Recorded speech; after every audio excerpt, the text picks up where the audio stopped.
پھر موسیٰ علیہ السلام کا دور آیا، موسیٰ علیہ السلام کا 1000 سالہ دور ہے، اور اس میں جو کچھ ہوا، طوفان آیا پانی کا، یہ تیسرا دور ہے، دوسرا دور ہے۔ پھر زمانہ آگے بڑھا، ابراہیم علیہ السلام کا دور آیا، موسیٰ علیہ السلام کا فرعون کا دور آیا، عیسیٰ علیہ السلام کا یہودیوں کا دور آیا، ہمارے آقا کا دور آیا۔ یہ سب ایام ہیں۔ ان ایام کے ذریعے سے اللہ نے موسیٰ علیہ السلام سے کہا کہ اپنی قوم کو نصیحت کیجئے کہ اگر سیدھے نہیں رہو گے تو ایسا ہو سکتا ہے، ایسا ہو سکتا ہے، ایسا ہو سکتا ہے، ایسا ہو سکتا ہے۔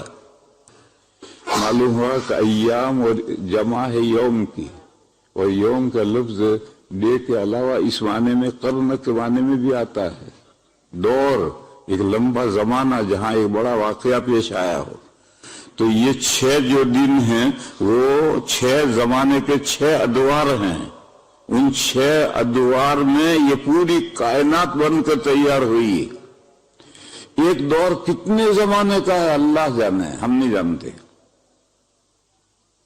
آج کل کے جو سائنسدان ہیں وہ یہ کہتے ہیں کہ یہ پوری کائنات 50 ارب ہزار سے آگے لاکھ سے آگے کروڑ سے آگے خرب سے آگے ارب، یہ عین کے ساتھ نہیں، الف را اور با ہے۔ اتنے زمانے کے اندر، اتنے زمانے میں یہ کائنات بن کر تیار ہوئی۔ یہ تو حدیث میں ہے، بخاری شریف کی حدیث میں ہے کہ پہلے بنو تمیم آئے تھے، انہوں نے سوال کیا تھا کہ ہماری یہ جو دنیا ہے، یہ دنیا کس طرح سے بنی ہے؟ تو حضور نے فرمایا تھا کہ پہلے زمین کا کرہ تھا، اور اللہ کا عرش زمین پانی پر تھا، یعنی اللہ کی حکومت پانی پر تھی۔ پھر اس پانی میں بلبلے اٹھنے شروع ہوئے، اور وہاں سے اٹھے جہاں کعبہ شریف ہے، وہاں سے بلبلے اٹھنے شروع ہوئے، اور بڑھتے بڑھتے بڑھتے خشک زمین نکل آئی، اور 71% آج بھی پانی ہے زمین پر، 29% خشکی ہے۔ پھر یہ جو بلبلے اٹھے، اس میں سے جو بھاپ اٹھی، دخان، اس دخان سے اللہ نے 7 آسمان بنائے۔ پھر اسی میں سے دوسری چیزیں بنتی چلی گئی۔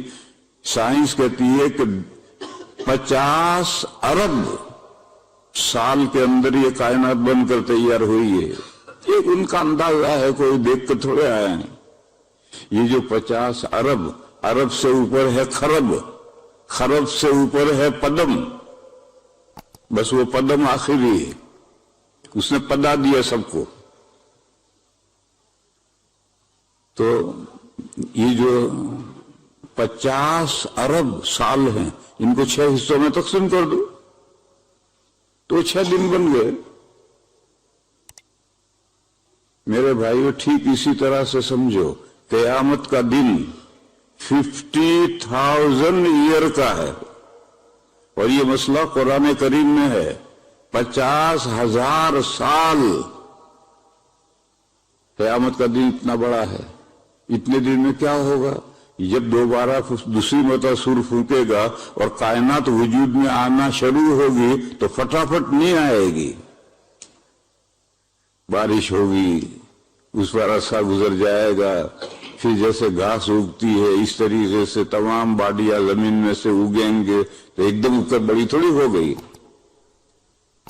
آہستہ آہستہ اگیں گے۔ زمانہ اس میں گزرے گا۔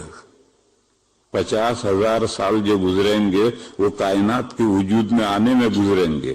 جیسے یہ پہلی مرتبہ کائنات وجود میں آئی ہے 50 ارب سال میں، 6 دنوں میں وجود میں آئی ہے، اسی طریقے سے قیامت جب شروع ہوگی تو پھر کائنات جو وجود میں آئے گی تو سلولی تدریجن آئے گی، ایک دم نہیں آئے گی وجود میں۔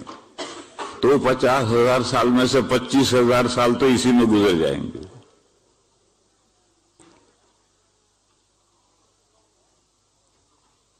اب قیامت سب چیزیں 25,000 سال میں ساری چیزیں وجود میں آ گئی۔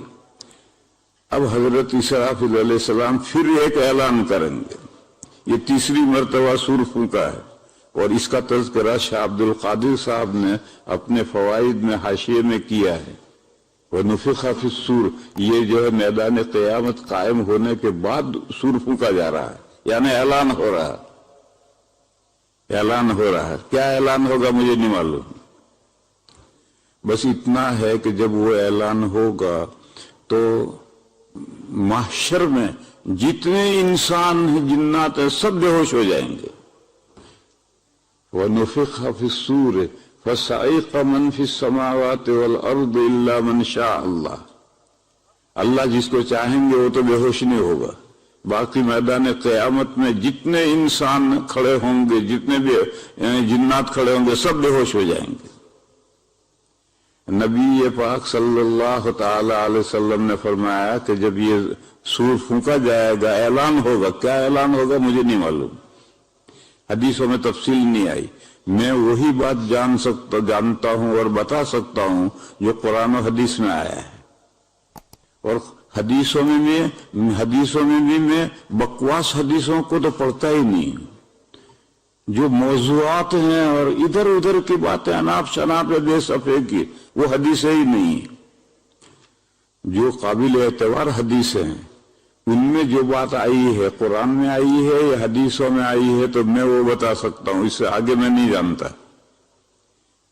آج کل لوگ اپنے دماغ کو لگام ہی نہیں دیتے ہیں، بس سوچتے ہی رہتے ہیں، اناپ شناپ سوچتے رہتے ہیں، ادھر ادھر جو موضوع روایت میں جو کچھ پڑھتے رہتے ہیں وہ بیان کرتے رہتے ہیں، اور یہ کام تبلیغ والے بہت کرتے ہیں، اناپ شناپ روایتیں بیان کرتے رہتے ہیں، اس سے دین میرے بھائیوں بگڑ جاتا ہے۔ دین کو اگر حفاظت رکھنی ہے تو قرآن اور قرآن کے بعد میں حدیث کی وہ کتابیں جن میں قابل لحاظ روایتیں ہیں ان تک رہو، آگے جو اناپ شناپ روایتوں کی کتابیں ہیں ان تک مت جاؤ ورنہ دن بگڑ جائے گا۔ اس لیے میں ایسی جگہ پر کہتا ہوں میں نہیں جانتا، جب بھی میں ایسا کہوں میں نہیں جانتا، اس کا مطلب کہ بھئی کہیں اس کا تذکرہ قرآن و حدیث میں نہیں آیا تو میں کہاں سے بتاؤں، میں نہیں جانتا۔ اور غیر معتبر روایتیں، ان روایتوں کو میں جانتا ہی نہیں، پڑھتا ہی نہیں۔ اس لیے میں نے کہا کہ حضرت اسرافیل کیا اعلان کریں گے، معلوم نہیں کیا اعلان کریں گے، لیکن وہ اتنا خطرناک اعلان ہوگا کہ سارا میدان حشر بے ہوش ہو جائے گا۔ نبی پاک صلی اللہ علیہ وسلم نے فرمایا میں بھی بے ہوش ہو جاؤں گا، پھر فرمایا کہ سب سے پہلے مجھے ہوش آئے گا، حضور نے فرمایا کہ سب سے پہلے مجھے ہوش آئے گا، تو میں یہ ہوش میں آ کر دیکھوں گا کہ حضرت موسیٰ علیہ السلام اللہ کے عرش کا پایا پکڑ کر اللہ کی تعریف کر رہے ہیں۔ میں نہیں جانتا، حضور نے فرمایا میں نہیں جانتا کہ موسیٰ علیہ السلام بھی بے ہوش ہوئے تھے اور مجھ سے پہلے ہوش میں آ گئے، یا موسیٰ علیہ السلام بے ہوش ہوئے ہی نہیں۔ کیوں؟ وہ اللہ کی تجلی دیکھ کر ایک مرتبہ طور پر بے ہوش ہو چکے ہیں، تو اس کے الٹرنیٹو، اس کے تبادلے میں اللہ تعالیٰ نے اس موقع پر ان کو سنبھال لیا، وہ بے ہوش نہیں ہوئے۔ ایک مرتبہ جھپ دے کر ہوتا ہے، آنکھیں خراب ہو گئی، پھر دوسری مرتبہ ہوگا تو برداشت کر لے گا۔ تو طور پر جب اللہ تعالیٰ نے تجلی فرمائی تو حضرت طور کے پرخ سے اڑ گئے اور موسیٰ علیہ السلام بے ہوش ہو کر گر پڑے۔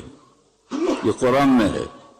پھر جب موسیٰ علیہ السلام کو ہوش آیا تو حضرت موسیٰ علیہ السلام نے کہا تبت الیک، پروردگار میں کان کی بوٹ پکڑتا ہوں، میں نے درخواست کی تھی کہ آپ مجھے اپنی تجلی دکھائیں، آپ نے فرمایا تھا کہ تو ہرگز نہیں دیکھ سکے گا، تو آپ نے صحیح فرمایا تھا، میں نے درخواست کی تھی، نازیبا کی تھی، میں توبہ کرتا ہوں۔ تو وہ بے ہوش ہو گئے تھے۔ تو آج میدان قیامت میں جب تیسری مرتبہ سور پھونکا تو سب بے ہوش ہو گئے، مگر موسیٰ علیہ السلام بے ہوش نہیں ہوئے، وہ سہار گئے، سہار برداشت کر گئے۔